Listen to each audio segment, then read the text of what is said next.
Hello, I'm Mari Cortez. I'm a senior at LHS. You know! And this poem is called Freedom is Fruit. What is freedom if freedom is bittersweet? Freedom sounds sweet, maybe it even tastes sweet, but I know for a fact that freedom is bitter.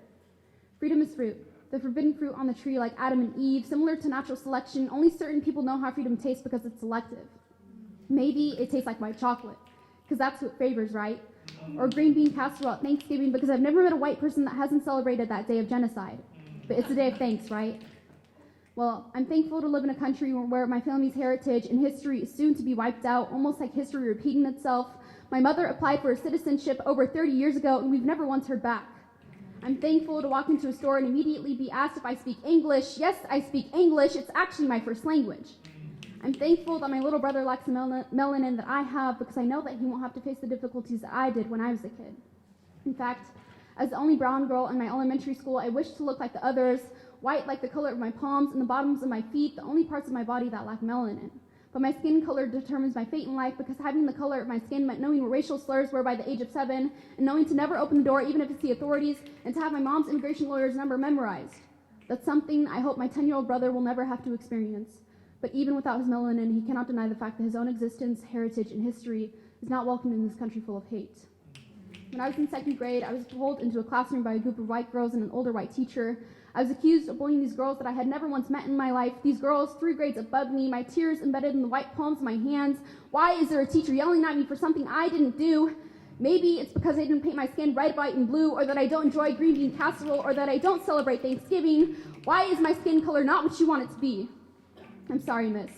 I'm sorry that my art in your class wasn't a photo of me painting my skin the color of a blank canvas.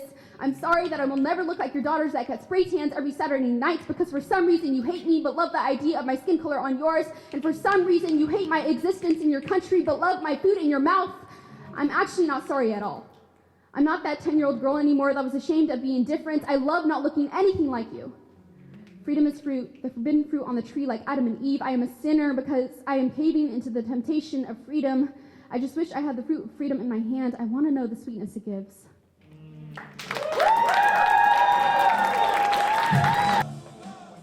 Hi, my name is Hannah, and I'm from Grand Island Senior High. Lucky duck! I'm a sophomore, and this is my poem. A fleeting glimpse of sunlight I'm not quite able to grasp. I reach my hand out and grab, but in my fingers there is nothing. Fleeting and gone, and it is night again. I want so much, but I never have time. Time is fleeting. It's there, and then it's gone. Time is money. The world gives you time, and you've got to spend it. To do anything, you have to have time, an exchange of goods, an hour of tired shopping for a bag of new clothes you might not like tomorrow. And no one gets virtual. Every breath or stretch or distraction takes time away until you have to do homework, eat dinner, feed the pets, do the dishes, do more homework, take a shower, go to practice, and go to sleep. Until there is no more time to do what you want. To read the current favorite book, to write, or to just relax. Until you are burnt out over nothing. Time does that. It stabs you through when you're not looking. Time is money, but money doesn't give you time. Because time is an hourglass.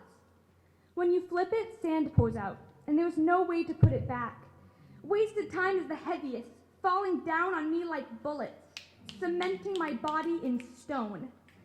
But it's fast and loose and liquidy, and then sand is pouring down my throat. When I'm drowning in sand, I cannot make my body move. To make use of all this sand, time unspent still ticks by. When I've got no more time in the day is when I want everything.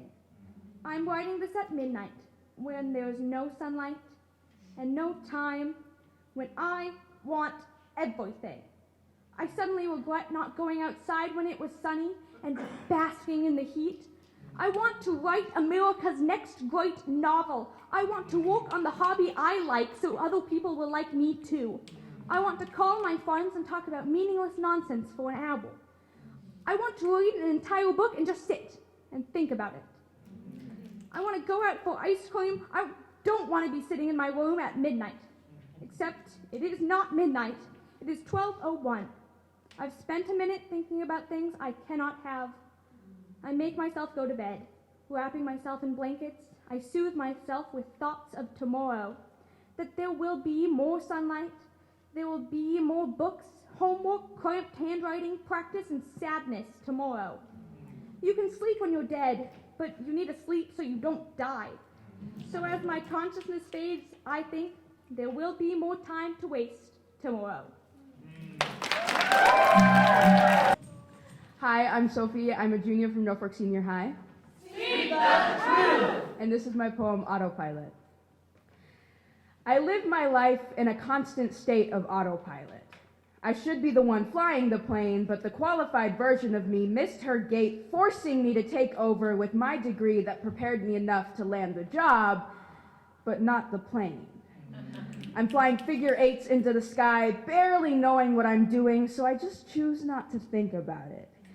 I fear the autopilot is malfunctioning. I take test after test, but no matter how hard I try, I can never consciously absorb any knowledge that has been shoved in my brain these past 12 years, yet somehow my hand knows more than my head.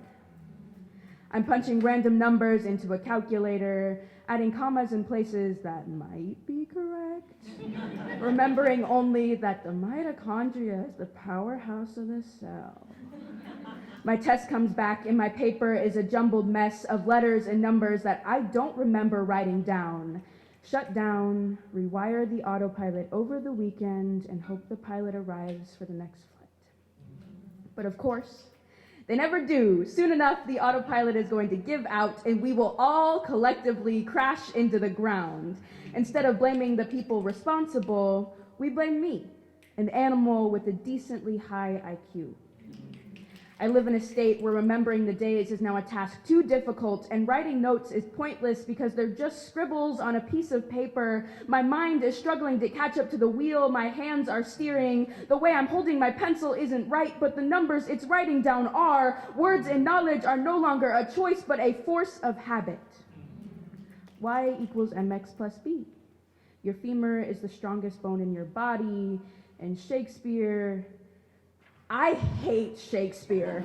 I'm done. Sophomore year burnout carries to junior, carries to senior, carries through college, and eventually my future. I will never catch a break. But I'm only 16. I'm smart. But this autopilot is nosediving to the ground. My OCD medication was overcorrecting, and suddenly the autopilot failed too. Now, nosediving is the least of our worries. I'm jumping out of the plane to skydive now, caring only about my parachute working and nothing more. My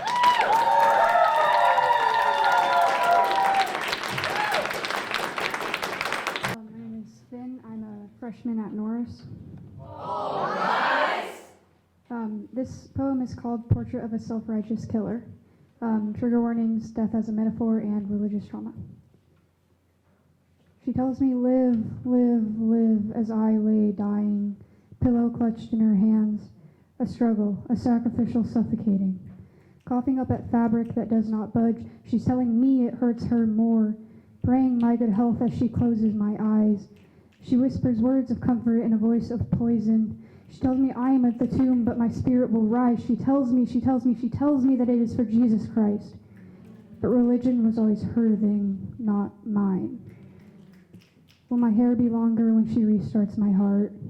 Will I wear skirts and dresses and pretty things, be a caricature of the person she sees? Will the breath come back to my lungs softer than it left? A voice pitched high in testament to what I loathe becoming. Maybe she'll paint my nails a fading pink.